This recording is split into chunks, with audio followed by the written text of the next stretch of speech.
L'auteur compare deux joueurs de football sénégalais qui évoluent au plus haut niveau européen. Lamine Camara et Pape Matar Sarr. C'est ça. Lamine Camara qui joue à Monaco et Pape Matar Sarr qui évolue à Tottenham.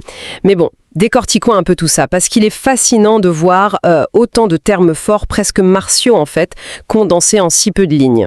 Il est crucial de préciser dès maintenant la mission de notre analyse pour ceux qui nous écoutent. On ne va pas faire un simple débriefing tactique. Non, pas du tout. Ce texte d'Abdou Ndiaye, c'est en réalité un prétexte brillant pour décoder des dynamiques beaucoup plus larges. On va voir ce que cette comparaison nous apprend sur la psychologie de l'adaptation. Super intéressant. Sur la mécanique de la prise de risque aussi, et l'anatomie intime de ce que l'auteur appelle le, et je cite, le milieu de terrain moderne. Et d'ailleurs, l'auteur ne s'embarrasse pas de statistiques, de possession de balles ou de schémas tactiques compliqués sur un tableau blanc. Il parle d'état d'esprit, de posture mentale qui s'entrechoquent sur le terrain. Le choix des mots de Ndiaye est tout sauf innocent. En fait, son texte agit vraiment comme un microcosme des exigences du sport de très haut niveau. C'est-à-dire ? Il part du principe que la technique pure et le talent athlétique, aujourd'hui, ce sont des prérequis banals. C'est la base, quoi. Ouais, tout le monde l'a. Voilà. Quand absolument tous les joueurs sur le terrain courent à 35 km/h et savent contrôler un ballon en pleine course, la véritable sélection naturelle, elle s'opère ailleurs. Sur la psychologie. Exactement. Sur le terrain de la psychologie, de la perception de l'espace, et c'est le mot-clé de l'audace. Alors, commençons par le premier portrait dressé par la source, celui de Lamine Camara. Le tout premier mot utilisé par l'auteur pour définir son impact, c'est la hargne. La hargne, ouais. Et c'est frappant, non ? On ne parle pas de sa vision du jeu ou de sa qualité de passe en premier. On parle de hargne. C'est un mot hyper viscéral, presque agressif, je trouve. C'est parce que dans l'écosystème décrit par l'auteur, la hargne, c'est le moteur fondamental. C'est vraiment l'infrastructure psychologique sur laquelle tout le reste va devoir s'appuyer. D'accord. Le football moderne, il faut s'imaginer que c'est devenu une guerre de pressing. Les joueurs subissent des agressions physiques constantes, le temps de décision il est réduit à des fractions de secondes. C'est hyper intense. Ah oui, c'est irrespirable. Et sans cette hargne, c'est-à-dire ce refus catégorique de subir l'impact physique et psychologique de l'adversaire, un joueur, même s'il a la meilleure technique du monde, il devient totalement transparent. Il disparaît du match. Ah oui, je vois. Et cette hargne, toujours selon le texte, elle agit comme le carburant de ce que Ndiaye appelle ensuite son audace extrême. Et là, je m'arrête un instant. Vas-y. Parce que l'association de ces deux mots, elle me perturbe un peu. L'audace en général, on l'applaudit. C'est une qualité. Bien sûr. Mais quand on rajoute l'adjectif extrême, ça bascule presque dans le péjoratif, non ? Une audace extrême, ça frôle l'inconscience. La prise de risque inutile qui pourrait mettre toute son équipe en danger s'il perd la balle, quoi. Ce qui est fascinant ici, c'est que ta remarque soulève l'évolution même de la notion de danger. Ah bon ? Ouais. Ce que le texte nous suggère, en fait, c'est que la définition du risque a muté. Face à des blocs défensifs ultra organisés, qui sont analysés par des armées de statisticiens, d'algorithmes et tout ça, jouer la sécurité, c'est paradoxalement devenu l'attitude la plus suicidaire. Attends, la sécurité est suicidaire, hein ? Exactement. Parce que la prudence, aujourd'hui, c'est synonyme de stérilité. L'audace extrême dont parle Ndiaye, c'est pas une anomalie rebelle d'un joueur un peu fou, tu vois.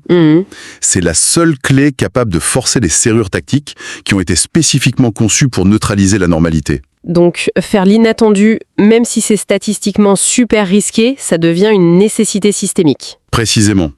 L'extrême est devenu le nouveau standard de survie face aux grands adversaires. Si une action est logique, la défense adverse l'a déjà anticipée. D'accord. Il faut donc être illogique, ou du moins faire preuve d'une audace qui dépasse complètement le calcul probabiliste de l'adversaire. C'est une perspective vraiment redoutable.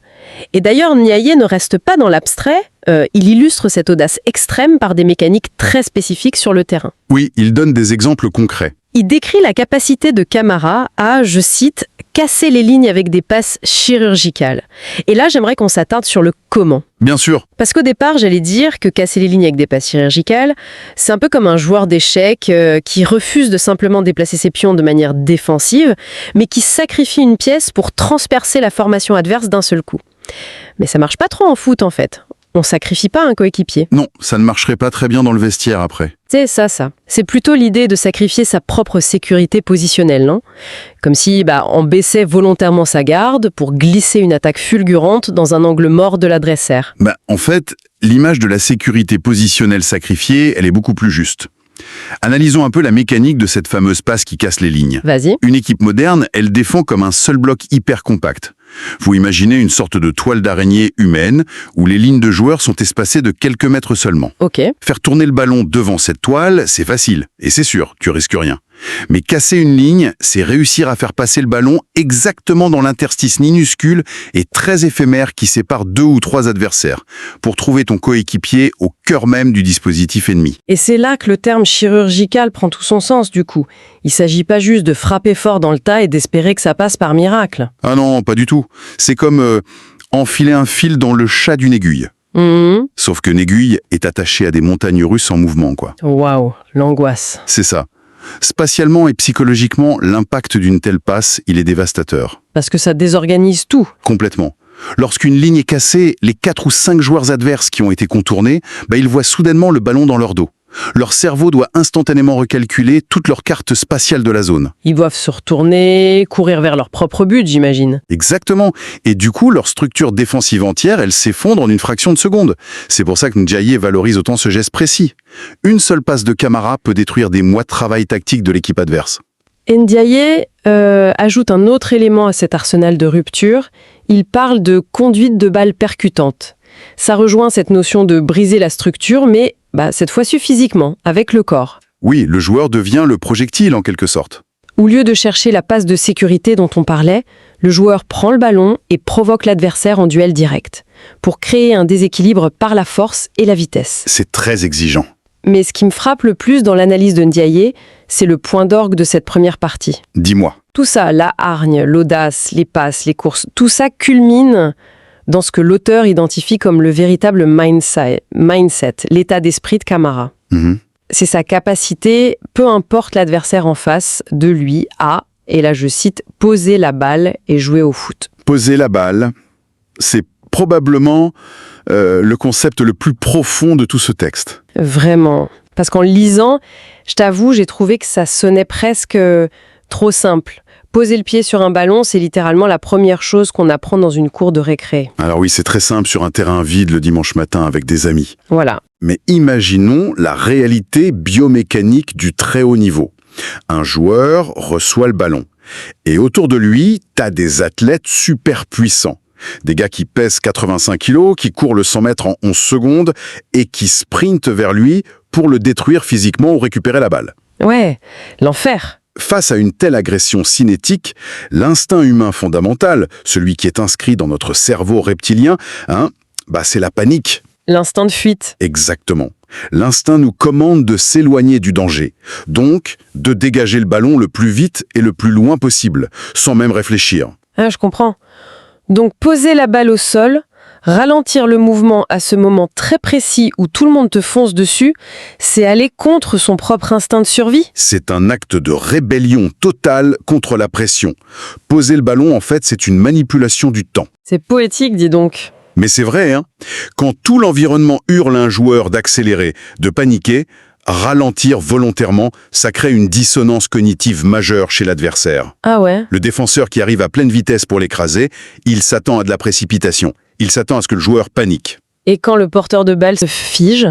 Le défenseur hésite. Son élan est cassé. C'est de la domination psychologique pure. C'est comme si le joueur disait à l'adversaire « Tu peux courir aussi vite que tu veux, c'est moi qui dicte la vitesse à laquelle le temps s'écoule sur ce terrain. » C'est complètement vertigineux vu comme ça. La maîtrise du temps. Et c'est cette combinaison très précise, donc le refus psychologique de la pression, couplé à une audace tactique extrême et des passes chirurgicales qui définit le fameux milieu de terrain moderne selon Abdou Diaye. C'est le portrait robot de la pertinence au plus haut niveau aujourd'hui. Mais Ndiaye ne s'arrête pas là. Il utilise cette lumière aveuglante, on va dire jetée par le style de Camara, pour éclairer les zones d'ombre d'une autre approche. Ce qui m'amène d'ailleurs à une vraie interrogation. Je t'écoute. Parce qu'on encense cette audace extrême depuis tout à l'heure, cette prise de risque permanente, mais soyons réalistes 2 minutes. Maintenir un niveau de chaos et de rupture pareil pendant 90 minutes, c'est épuisant pour toute l'équipe, non ? Très fatigant, oui. N'y a-t-il pas un moment où, logiquement, une équipe a un besoin vital de l'opposé exact? Quelqu'un qui ne casse pas les lignes de manière suicidaire à chaque passe, mais qui agit plutôt comme un métronome. Un joueur méthodique, rassurant, qui fait tourner le ballon proprement, sans fioriture, juste pour stabiliser le système et calmer le jeu. C'est une réflexion tout à fait sensée, et pour être honnête, c'est la doctrine classique du football depuis des décennies. Bah oui. Si l'on relie ça à une perspective plus large, c'est très précisément ici que le texte de la source devient d'une froideur chirurgicale. Aïe. Ndiaye, il prend ce profil de métronome rassurant qu'il associe ici à l'autre joueur, Pape Matar Sarr, et il le déconstruit, mais sans aucun ménagement. C'est vrai que la transition dans le texte, elle est brutale. Ndiaye, il lance un avertissement très, très sévère à l'encontre de Sarr. Une mise en garde, oui. Il écrit, noir sur blanc, que la formule